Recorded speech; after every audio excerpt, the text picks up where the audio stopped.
वाणी के वेग को शासन में लीजिए।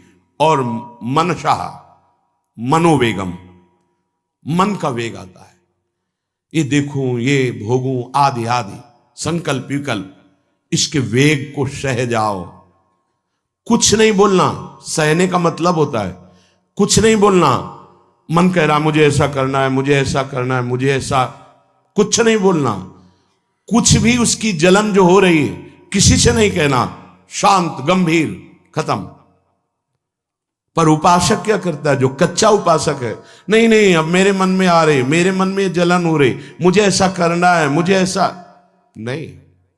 शांत, ना बोलना है जो मन में आ रहा है, ना उसकी जलन पर ध्यान देना है, अपने मंत्र नाम उपासना कर्तव्य में लगे रहो, शांत हो जाएगा। इसके शांत करने की युक्ति है, इसे मतलब मत रखो।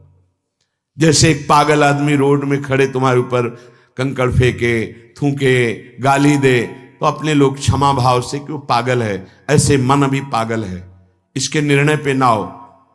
ये क्षण क्षण में बदल, इसको भजन से मतलब नहीं है, इसको क्षण क्षण में नवीन नवीन प्रपंच चाहिए।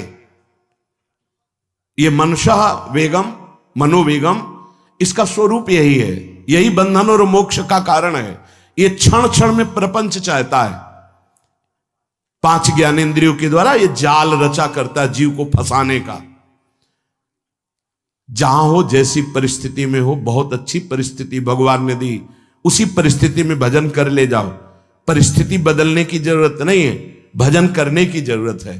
भजन कर ले गए तो स्थिति बदल जाएगी, परिस्थिति नहीं। परिस्थितियां कहीं भी अनुकूल नहीं होती, स्थिति अनुकूल बनाई जाती। भजन के द्वारा स्थिति, जीवन में कभी कोई परिस्थिति ही ऐसी नहीं रही जिसमें भजन किया जा सके। जीवन में पूरे, अगर पूरे जीवन के तारतम्य को देखते हैं तो एक कष्ट की वेदी पर स्वाहा ही स्वाहा होता रहा है। जीवन की आहुति केवल कष्ट पर, और आज भी कष्ट ही कष्ट। फिर आप सोचोगे सुख किसे कहते हैं? ऐसे कांटों वाले पेड़ पर ऐसा सुगंधित फूल खिलता है कि जिससे परमात्मा मुग्ध हो जाता है। जीवात्मा नहीं, परमात्मा मुग्ध हो जाता है। वो ये मार्ग है। उस सुमन को लेकर वो अपने श्रृंगार में लगा लेते हैं। सुमन, सुंदर मन, ये कांटों पे खिलता है। जैसे गुलाब का फूल कांटों पे नहीं खिलता, हाँ ये कांटे हैं। हर द्वंद की पीड़ा को सहता हुआ जब उपासक आगे बढ़ता है तब सुमन खिलता है। उस सुमन को प्रियाजू अपने केश पास पे धारण करती है। उस सुमन को प्रियाजू अपने कर कमल में लेती है। अगर आप सहना नहीं सीखे, मांगे बनी रही हृदय की, ऐसा हो तो भजन हो सकता है, ऐसा हो तो भजन, लिख लो आप। मन बहुत चंचल है, इसको हर समय नवम नवम नवम, जहां जैसी परिस्थिति उसी में भजन करके निकल चलो।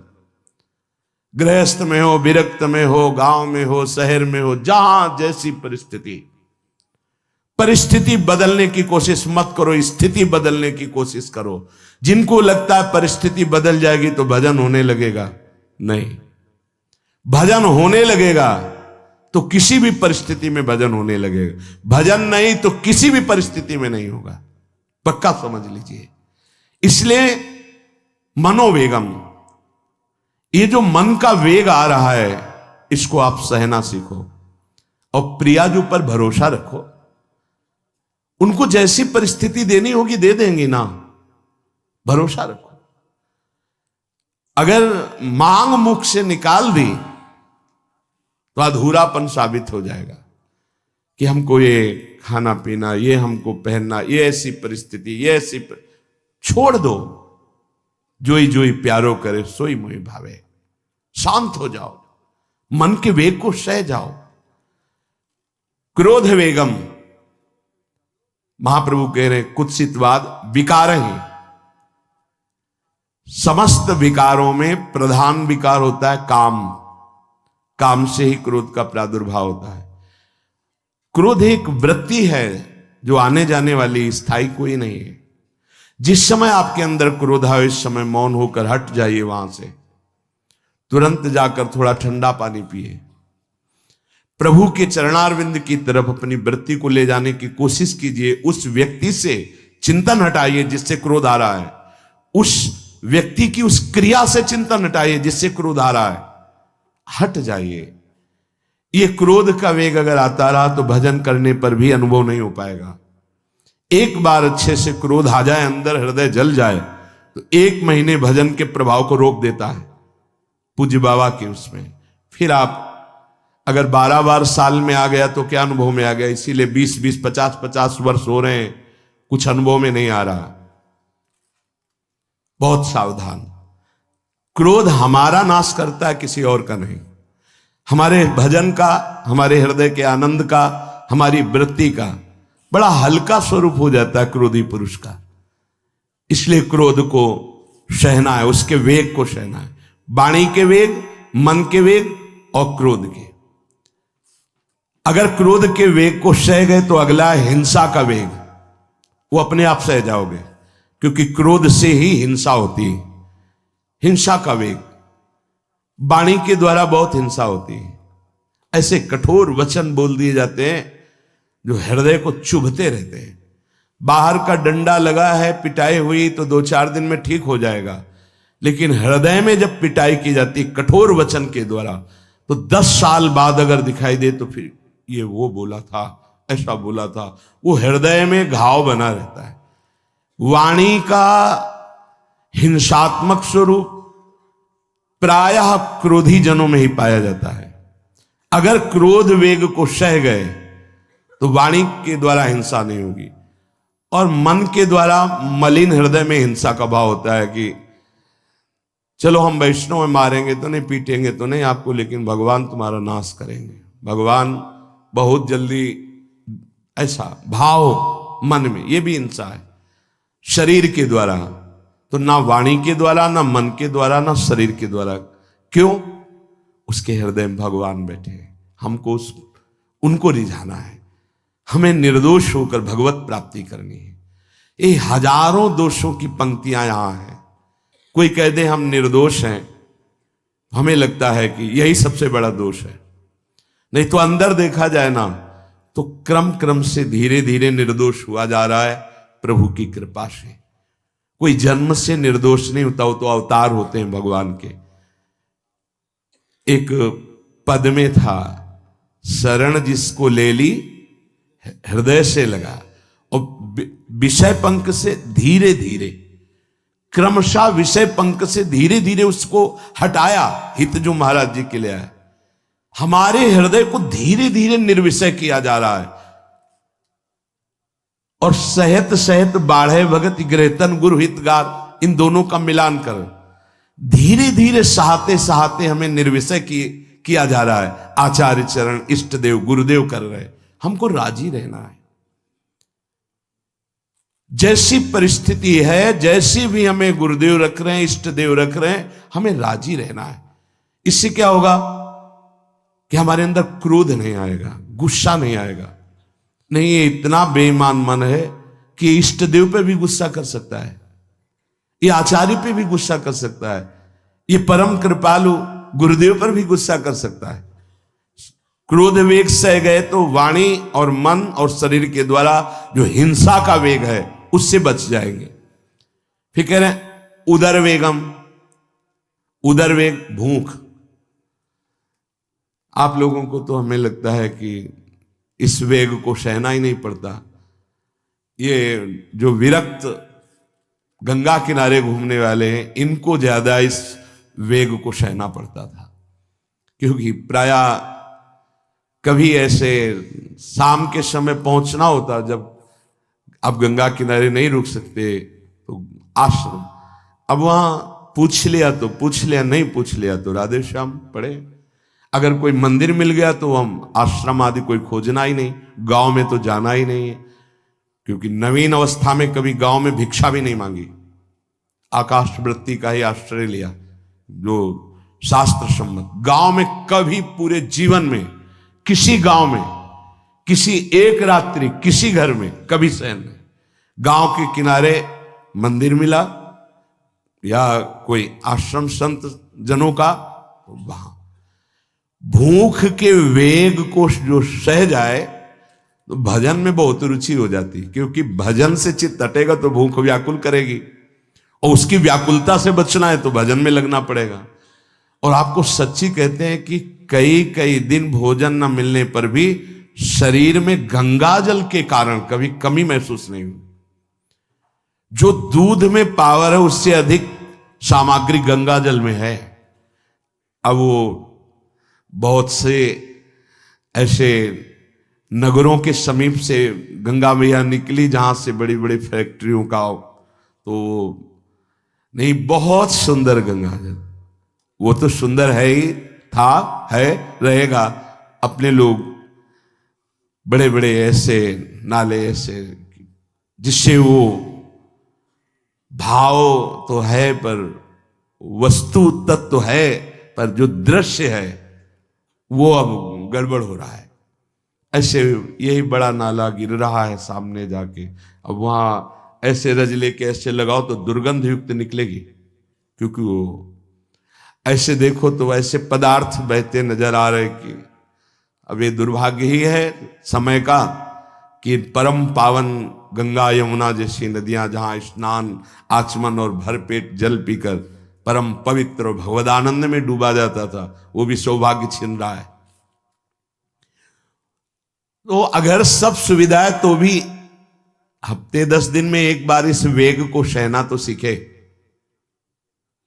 कस के भूख लगे और आज नहीं पाएंगे।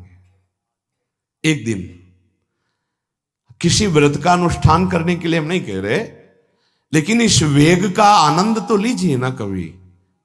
एक टाइम का छोड़ दीजिए, एक दिन केवल हफ्ते में सुबह थोड़ा ले लिया, बस अगले सुबह लेंगे थोड़ा, तो आपकी दिनचर्या नहीं बाधित होगी। आपको तो मिल रहा है ना, मिल ही नहीं रहा था।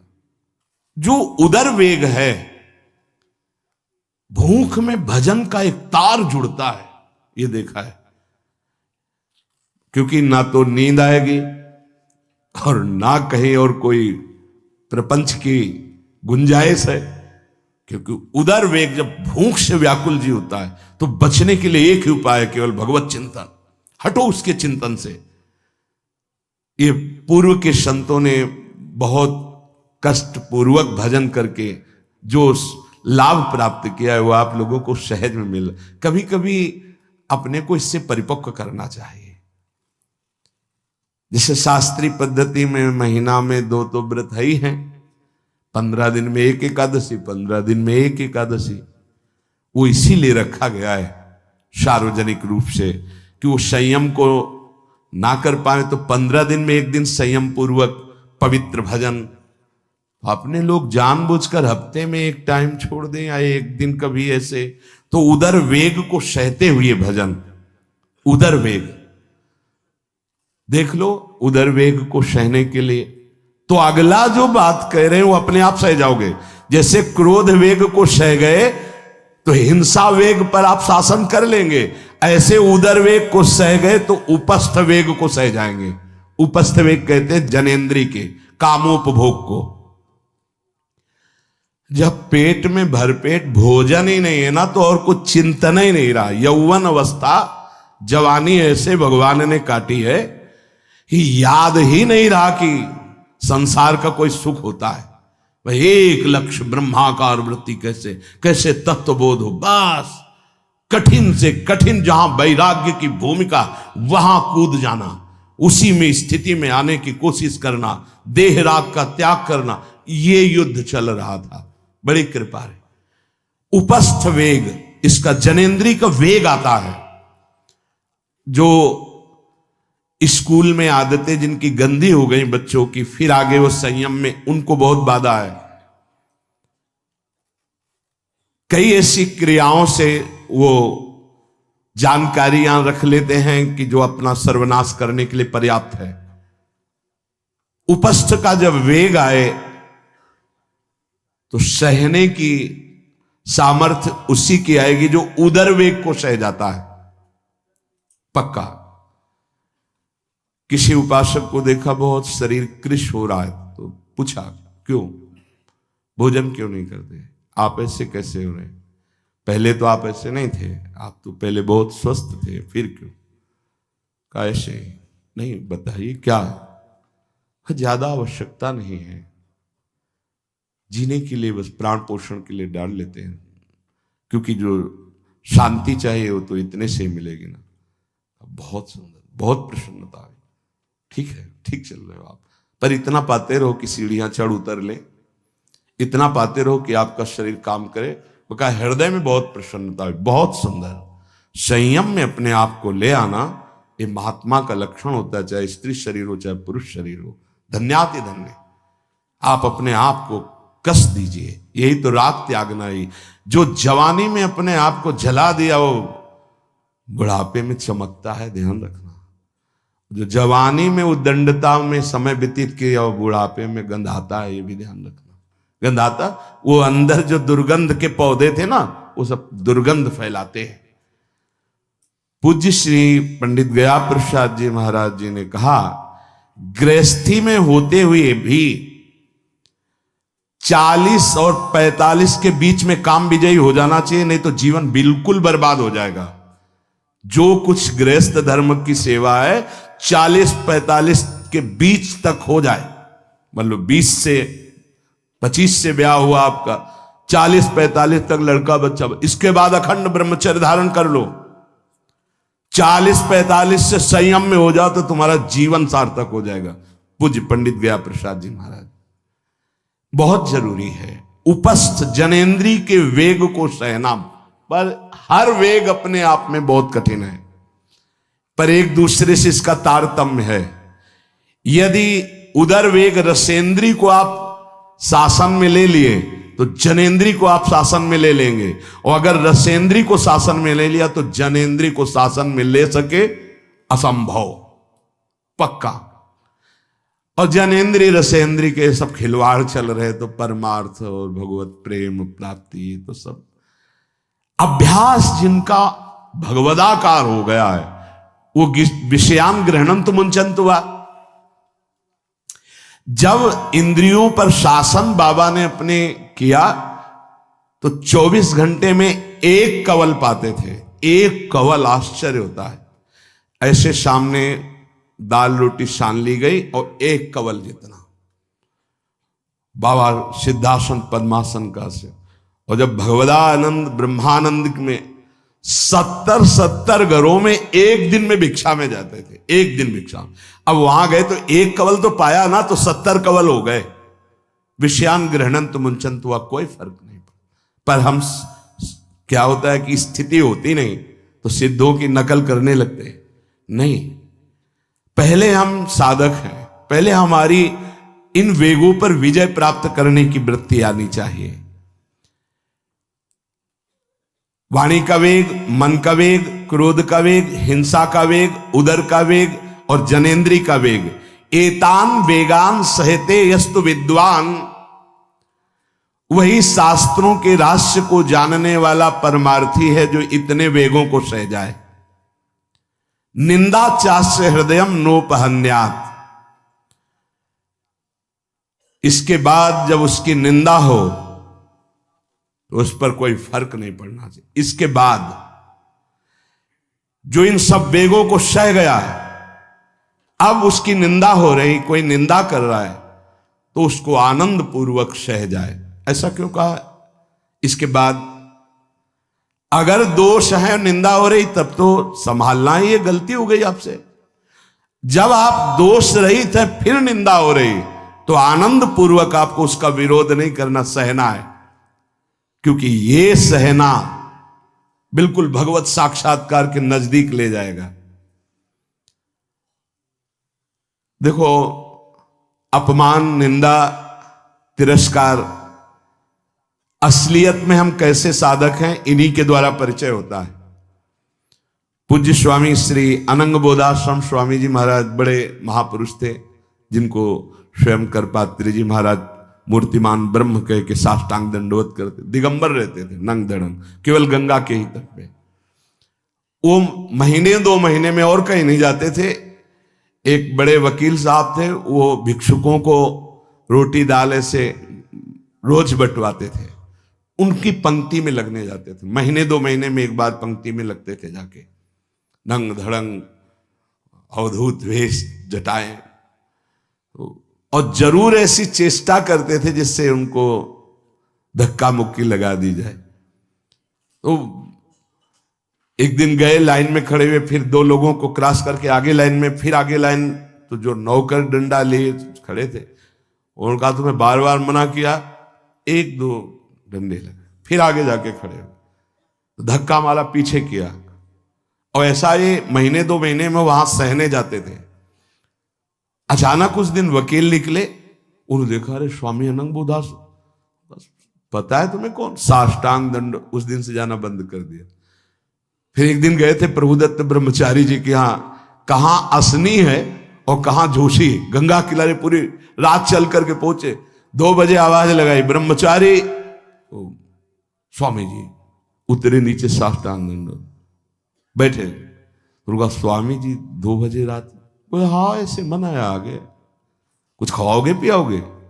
स्वामी जी, और वो भी परमहंस ब्रह्मचारी जी, बहुत संयमी महापुरुष प्रभुदत्त ब्रह्मचारी। टीन में कुछ आटा रखा था, बोले स्वामी जी कहो तो रोटी बना दे। बोले हाँ बनाओ। रोटी और नमक ऐसे पाए, जितना टीन में आटा था सब पागल, जो 2-4 किलो जो भी। तो बोले स्वामी जी आटा तो खत्म हो गया। बोले हाँ, भोजन का स्वाद तो साधु ही जानता है। फिर उठे, झूसी से असनी फिर पैदा। हे संतों की मौत, अपमान, तिरस्कार, क्षुधा, हर वेग, ये हमारी कसौटी है। परमार्थ का पथिक चाहे जिस मार्ग का हो। देखो सुदामा जी गृहस्थ मार्ग के कितने उच्च कोटि के, नरसिंह मेहता गृहस्थ मार्ग में कितने उच्च कोटि के। एक कभी तो सौभाग्य ऐसा प्रभु देते जब कोई हमारी निंदा करता है, ये सौभाग्य है, हमें सहने का सौभाग्य मिलता है। कभी तो कोई अपमान करता है जब, तो भगवान से प्रेरित होकर वो सौभाग्य मिलता है। ये साधक को उस समय चिड़चिड़ा नहीं होना चाहिए, उस समय मुस्कुराना चाहिए कि आज मेरी स्थिति का थर्मामीटर डाला जा रहा है, कैसे हो, नहीं आनंदित है। पर देख लो, प्रशंसा होगी तो चेहरा खिला हुआ गुलाब के फूल की तरह मिलेगा, और निंदा होगी तो ऐसे होगा। ऐसा नहीं होना चाहिए। नहीं करत जे अनसहन निंदक, तीनों पे अनुग्रह कियो। इसीलिए पूज्य बाबा कह रहे कि इसके बावजूद, अर्थात समस्त वेगों को सहन करने के बावजूद तुम्हारी जब निंदा हो और उसको सह जाओ, तब तुम परमार्थ के शूरवीर योद्धा कहे जाओगे। विपत्ति में सब साथ छोड़ देते तो हृदय के भी साथी साथ छोड़ते हैं, ध्यान रखना।